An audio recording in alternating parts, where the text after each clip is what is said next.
રાજકોટ જિલ્લા પંચાયતના વિવિધ હોદ્દેદારોની સત્તાવાર વરણી સાથે નવા શાસક પક્ષના માળખાની જાહેરાત કરવામાં આવી છે, જેમાં પ્રમુખ તરીકે સંજય પીપળિયા અને ઉપપ્રમુખ પદે સામતભાઈ બામવાની પસંદગી કરવામાં આવી છે.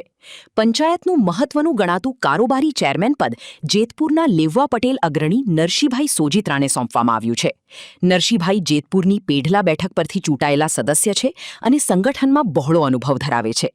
આ ઉપરાંત પક્ષના નેતા તરીકે પારુલબેન કણસાગરા અને દંડક પદે અમરશીભાઈ ચૌહાણની નિમણૂક કરવામાં આવી છે.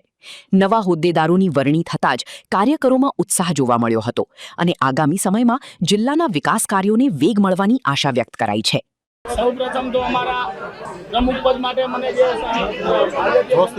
હોદ્દેદારોએ મારી પસંદગી કરી છે અને પ્રમુખ તરીકે મને યોગ્ય ઠેરાયો છે અને ફરીવાર હું મારા જિલ્લા પંચાયતના તમામ સદસ્યોએ જે મને ફૂલ બહુમતીથી બધા મતદાન કરી જિલ્લા પંચાયતના પ્રમુખ તરીકે મને નિમો છે તે બદલ ખૂબ આભાર માનું છું.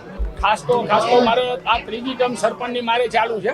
15 વર્ષથી સતત સરપંચ હોય એટલે નાનામાં નાના અને છેવાડાના માણસોના શું પ્રશ્નો છે એ અમે સારી રીતે જાણી શકીએ છીએ.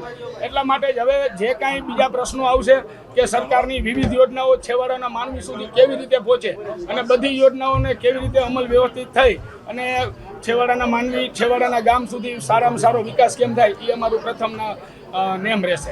અમારી સરકારે આમ જોઉં તો હું 20 વર્ષથી પાર્ટીમાં છું અને પહેલાં કરતાં તો ઘણી પણ સગવડતા પીવાના પાણી અમારું કુવાડવા રાજકોટ તાલુકામાં પણ આવું પહેલાં બહુ મોટો પ્રશ્ન હતો. અત્યારે રાજકોટ તાલુકામાં લગભગ ક્યાંય છે નહીં અને બીજા જે કાંઈ હશે તો એ અમે અમારી રીતે જોઈને જે કાંઈ યોગ્ય થતું હશે તો આગામી સમયમાં બધી યોજનાઓ લાવી અને સૌની યોજના જે આપ જાણો છો કે બધે ગામડે અત્યારે તળાવો ભરવાની અને ડેમો ભરવાની જે યોજના છે એને વ્યવસ્થિત પ્રગતિમાં લઈ અને અમે કરાવશું.